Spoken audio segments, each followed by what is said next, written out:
छठी घाट पे दोनों मिल जाएंगे,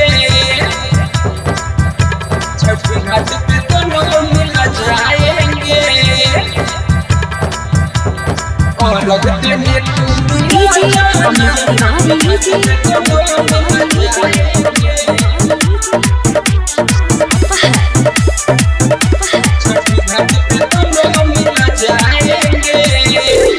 छही नहीं मिलल आबै छी रे हमारा तू छोरा तरफ पाबै छी रे, हमारा तू छोरा तरफ पाबै छी। कहै छही नहीं मिलल आबै छी रे हमारा तू छोरा तरफ पाबै छी रे।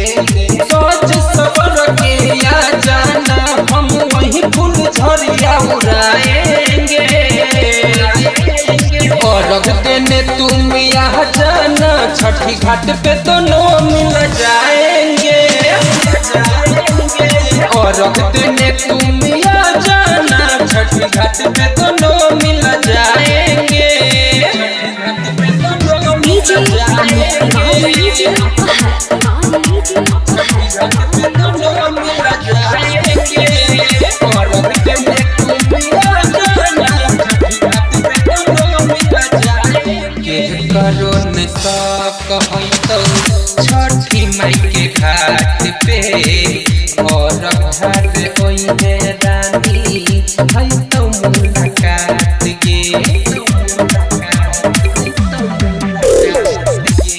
करो न कहै तो छठी माई के घाट पे, और घाट ओइहे रानी है तो मुलाकात गे।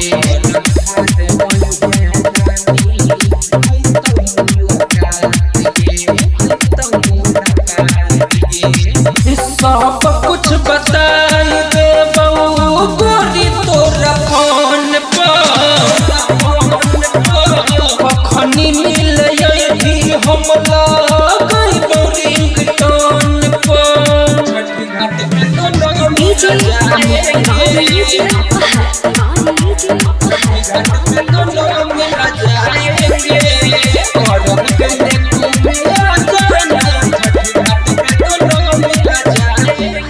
भूला गई बौरानी तखने ने उठ गे, धक्का लगाई के हमारा दिल के करी है खुश गे। भूला गई बौरानी तखने ने उठ गे, धक्का लगाई के हमारा दिल के करी है खुश गे।